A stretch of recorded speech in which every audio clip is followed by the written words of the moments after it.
That was an amazing meal. Right, Leila?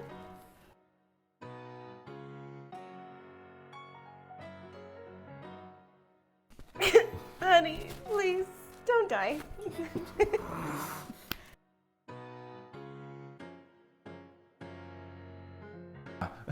Xavier cooks. I watch and clean.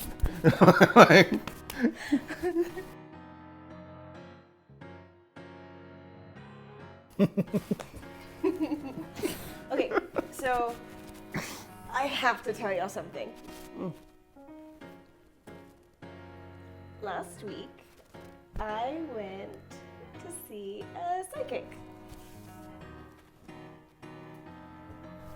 I was kind of embarrassed, but she told me about some of my past lives in the Roaring 20s.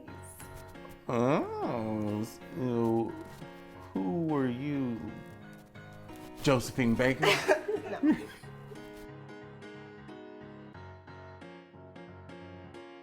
Charlie Chaplin. No, no one famous, but we were a couple. Mm-hmm.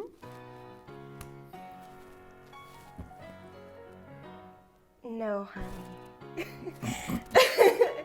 Not you, Xavier.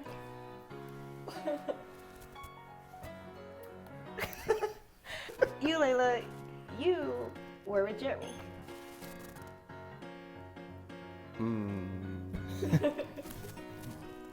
Thank you. And they conspired to steal Fluffy.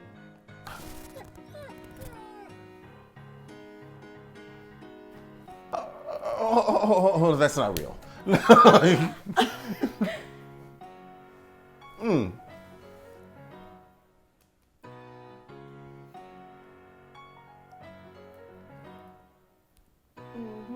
Right? So, anyways, she told me.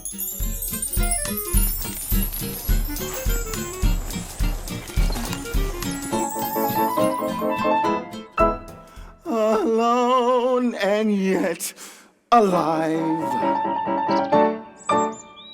Oh, sepulchre, my soul is still my body's prisoner. Remote the peace that death alone can give. My doom to wait, my punishment to live.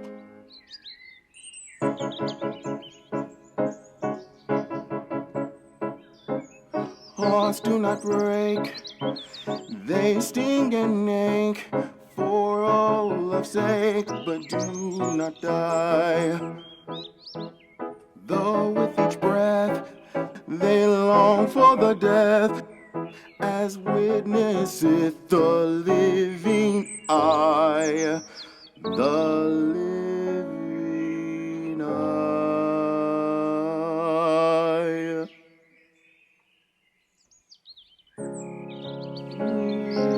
Living eye, come tell me why, when hope is gone, dost thou stay on?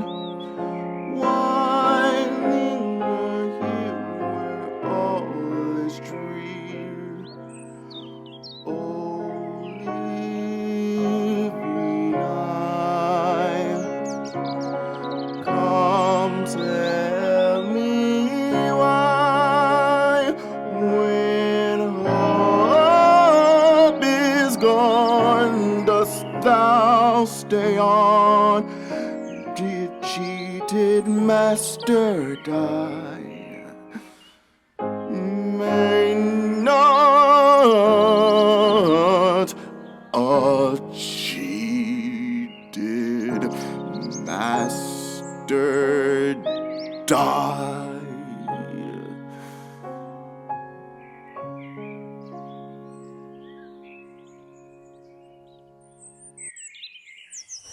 Katisha!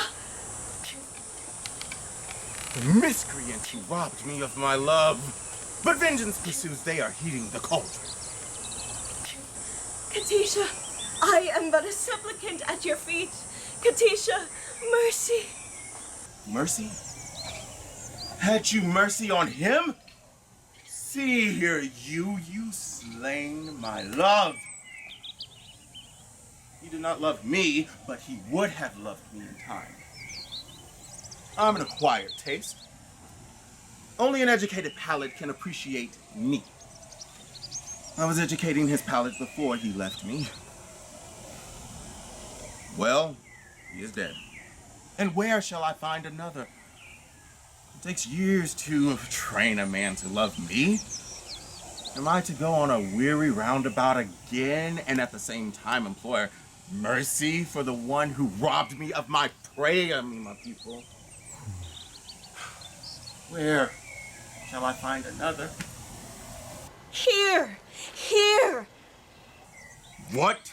Katisha, for years I have loved you with the white-hot passion that is slowly but surely burning my very vitals.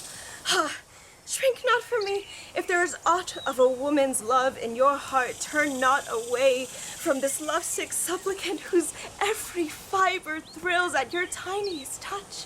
True it is that under a mask of poor disgust, I have endeavored to conceal a passion whose inner fires are broiling the soul within me. But the fire will not be smothered. It defies all attempts at extinction, and breaking forth all the more eagerly for its long restraint, it declares itself in words that will not be weighted, that cannot be schooled, that should not be too severely criticized. Katisha, I dare not hope for your love, but I cannot live without it, darling. You whose hands that still reek with the blood of my betrothed dare to address me with words of passion to a man you have so foully wronged. I too, accept my love, or I shall perish on the spot. Go to. Who knows more than I that no one ever yet die of a broken heart? You know not what you say. Listen.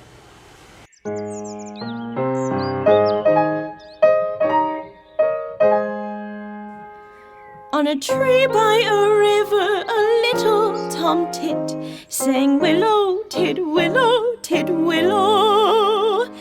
And I said to him, Dicky bird, why do you sit singing willow, tit-willow, tit-willow?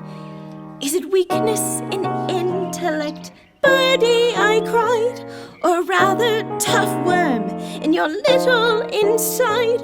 With a shake of his poor little head, he replied, Oh, willow, tit-willow, tit-willow.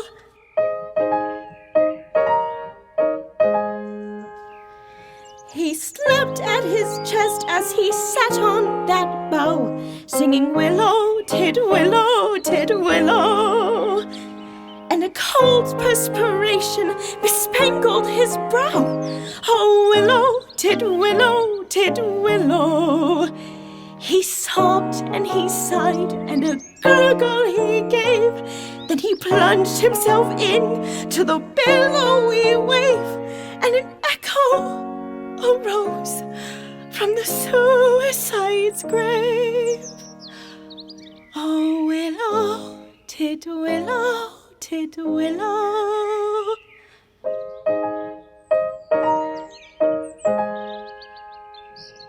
Now I feel just as sure that I'm sure that my name isn't willow, tit-willow, tit-willow.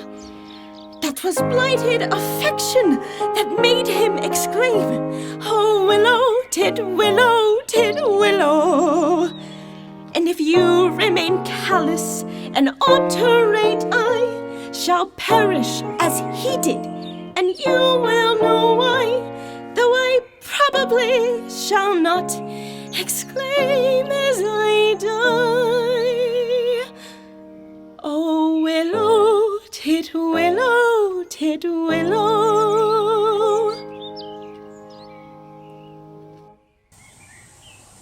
Did he really die of love?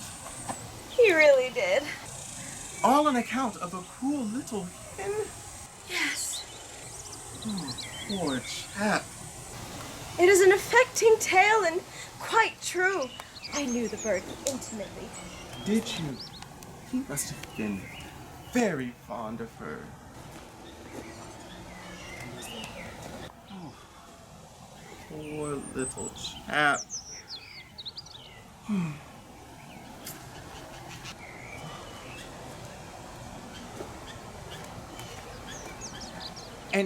And if I refuse you, will you go and do the same? At once. No, you mustn't. Anything but that. Oh, I'm a silly goose. You are. And you won't hate me because I'm just a little teeny weeny wee bit bloodthirsty, will you? Hate you? Oh, Katisha. Is there not beauty even in bloodthirstiness? My idea exactly.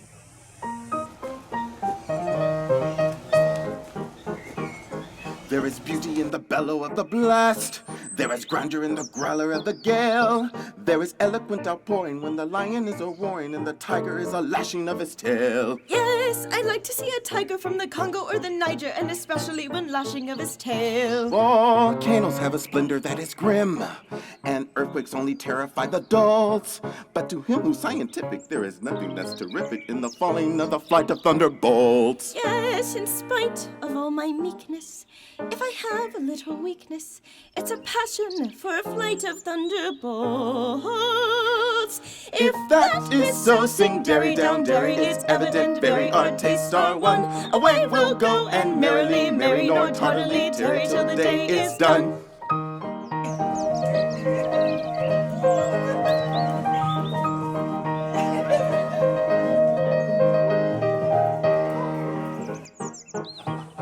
There is beauty in extreme old age. Do you fancy you are elderly enough?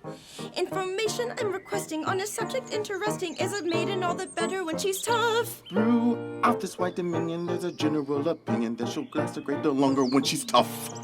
Are you old enough to marry, do you think? Won't you wait until you're 80 in the shade?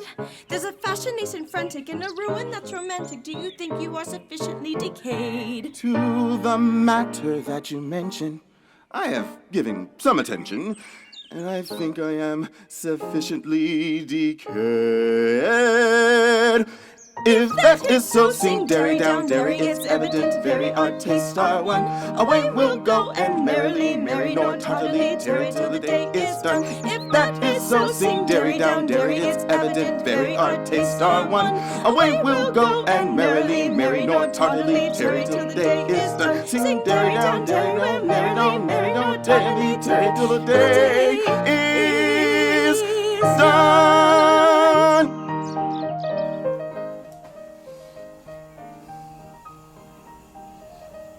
Nah.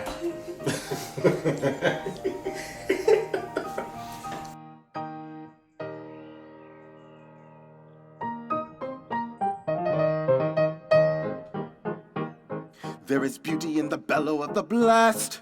There is grandeur in the growler of the gale. There is eloquent outpouring when the lion is a-roaring and the tiger is a-lashing of his tail. Yes, I like to see a tiger from the Congo or the Niger, and especially when lashing of his tail. Volcanoes have a splendor that is grim, and earthquakes only terrify the dolls.